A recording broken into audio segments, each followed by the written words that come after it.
Assalamualaikum warahmatullahi wabarakatuh. Alhamdulillahirabbil alamin wassalatu wassalamu ala asyrafil anbiya'i wal mursalin wa ala alihi wa sahbihi ajmain. Qala Allah Ta'ala fi kitabil karim a'udzu billahi minasyaitonir rajim. Bismillahirrahmanirrahim. Wal 'asri innal insana lafi khusrin illal ladzina amanu wa 'amilus solihati wa tawassaw bil haqqi wa tawassaw bis sabr. Shadaqallahul adzim. Jamaah sekalian yang dirahmati oleh Allah Subhanahu wa taala, alhamdulillah kita masih dalam kondisi sehat. Mudah-mudahan hadirin semuanya yang menyaksikan video ini juga dalam keadaan sehat, dan saya doakan yang sedang sakit mudah-mudahan segera diberikan kesembuhan oleh Allah. Yang punya masalah mudah-mudahan segera diberikan jalan keluar. Yang sedang sedih mudah-mudahan diberikan hatinya oleh Allah, dijadikan hatinya menjadi hati yang tenang, hati yang gembira, yang bahagia. Dan mudah-mudahan kita semuanya selamat dari wabah ini. Kita selamat dari siksa api neraka, siksa alam kubur, dan fitnah dunia. Amin ya rabbal alamin. Salawat serta salam mari kita sampaikan kepada baginda Nabi Muhammad sallallahu alaihi wasallam. Mudah-mudahan kita senantiasa nanti mendapatkan syafaatnya beliau. Amin Allahumma amin. Hadirin yang dimuliakan oleh Allah, bertemu lagi dalam kesempatan kali ini. Kita banyak mengulas tentang akhlak.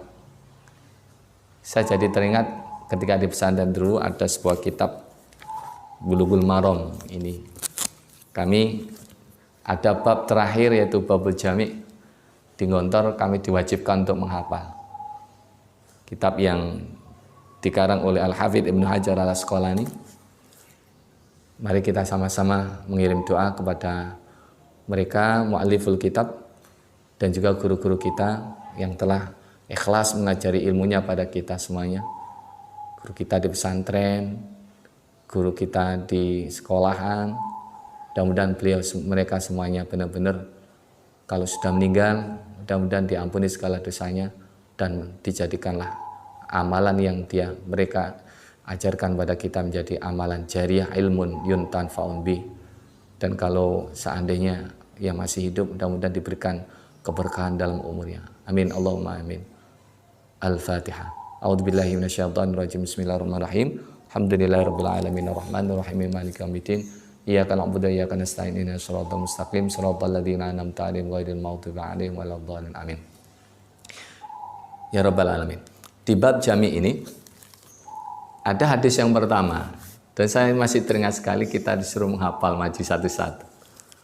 Di Gontor dulu, kelas 3 mulai kita ngaji kitab Bulughul Maram. Subhanallah. Hadis yang pertama, babul adab. Ana Abi Hurairah radhiyallahu anhu, qala Rasulullah sallallahu alaihi wasallam. Hakul muslim alal muslim sittun.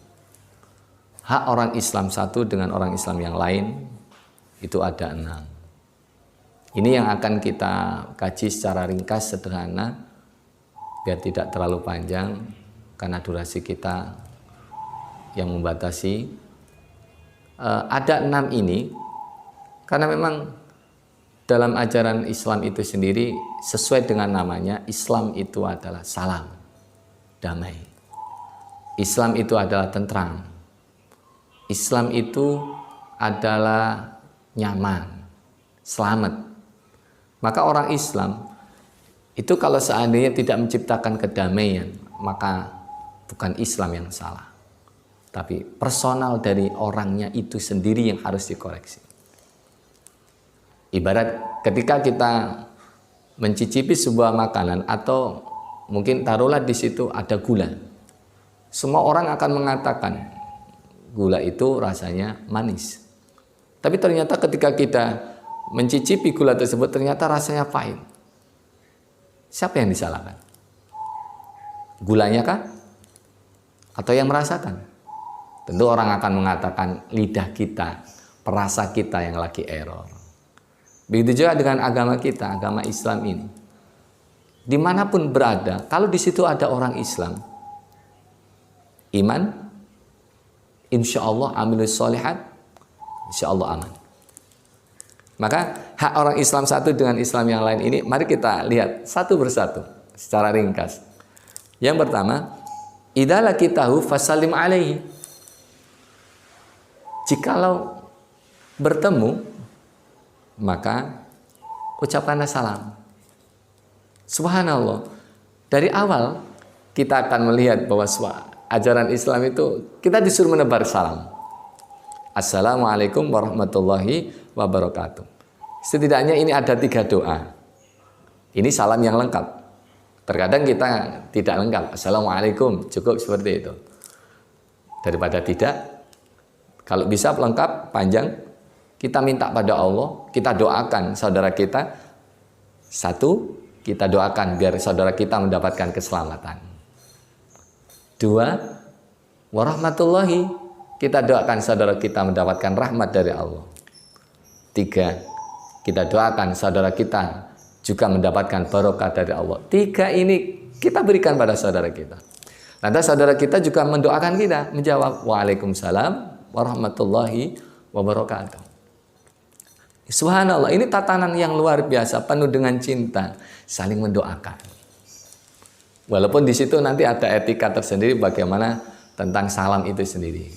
Mudah-mudahan kami bisa menerangkan secara detail nanti di episode khusus tentang salam. Apakah itu yang kecil harus terlebih dahulu mengucapkan salam pada yang besar, yang senior, kemudian yang mengendarai, yang sebagai pengendara memberikan salam kepada yang berjalan, dan seterusnya. Semuanya ada etika tersendiri. Tapi setidaknya kita ambil yang pertama ini, dasar bahwa orang Islam itu menebar salam, menebar kedamaian. Tenang hati kita akan tenang kalau seandainya masing-masing kita itu seperti ini. Kita mengucapkan salam kepada orang yang kita ketahui atau tidak, silakan. Subhanallah. Kemudian yang kedua, wa idza da'aka fa'jibhu. Jikalau diundang, datang. Kenapa? Ini juga tatanan sosial. Kedatangan kita itu adalah idkhalus surur. Kedatangan kita itu adalah membahagiakan orang yang mengundang. Betapa bahagianya kalau seandainya kita punya hajat, kemudian kita mengundang seseorang, khususnya kalau dalam hal ini, kategori ini walimah. Secara khusus, secara umum semua undangan. Walimah. Orang datang menghadiri hajatan kita, undangan kita, walimah kita. Kalau seandainya seperti itu, betapa bahagianya sahibul hajat. Subhanallah. Ini idkhalus surur, menjaga perasaan saudara kita. Ini loh kalau seandainya kita saling menghormati. Insya Allah kita akan hidup nyaman, tentram dimanapun kita berada. Kemudian yang ketiga, wa idastansahaka fansahhu. Jika lo minta nasihat, nasihatilah. Sekali lagi, jikalau minta nasihat.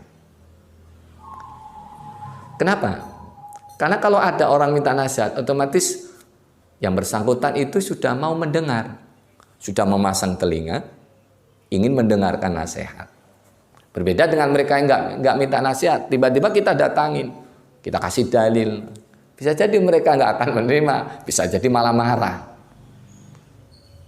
Ada orang berkerumun di sana, mungkin bayang kita itu salah, kemudian kita berdiri di sampingnya, di hadapan mereka, langsung mengucapkan dalil, mengucapkan ayat Al-Quran, mengucapkan hadis. Mungkin kita akan dimarahin. Kenapa? Mereka nggak minta nasihat.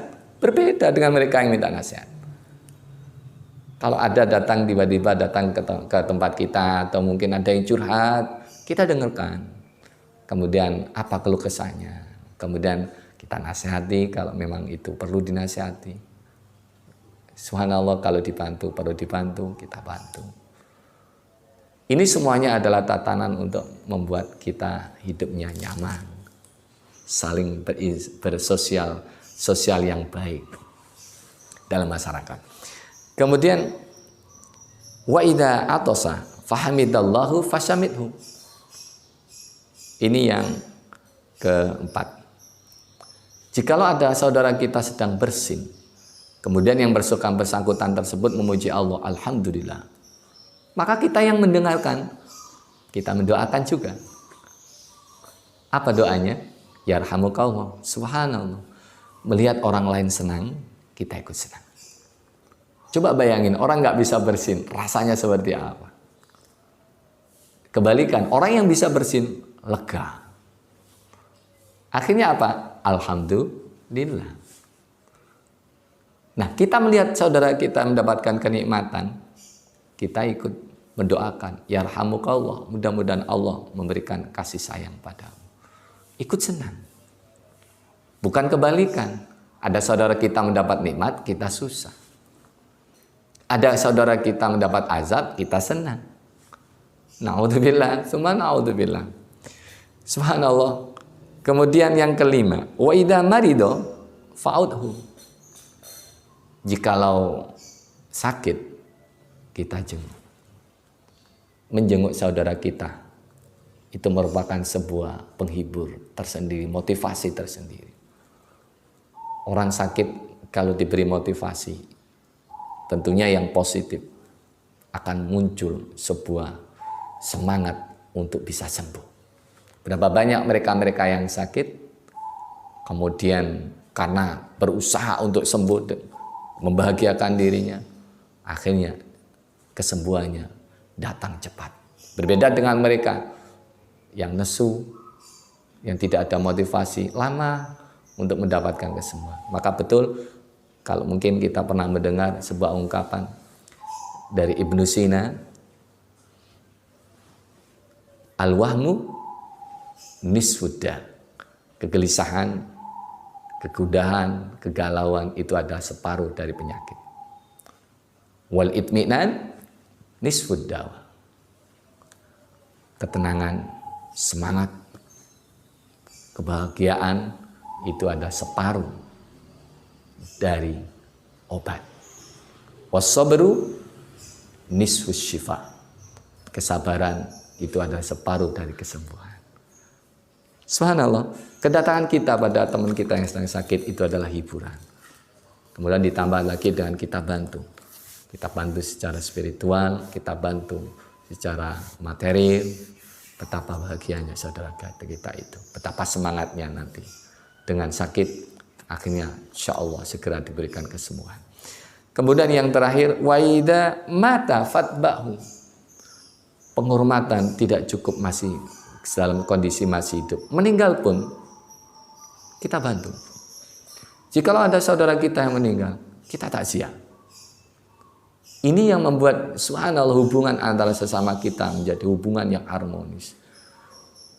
Bahkan meninggal pun kita mau datang, kita mau mendoakan, kita mau ikut menyolatinya, kita mau mengikut menggotongnya, kita mau memandikannya, kita mau mengkafaninya, kita mau memakamkannya, kita ikut semuanya.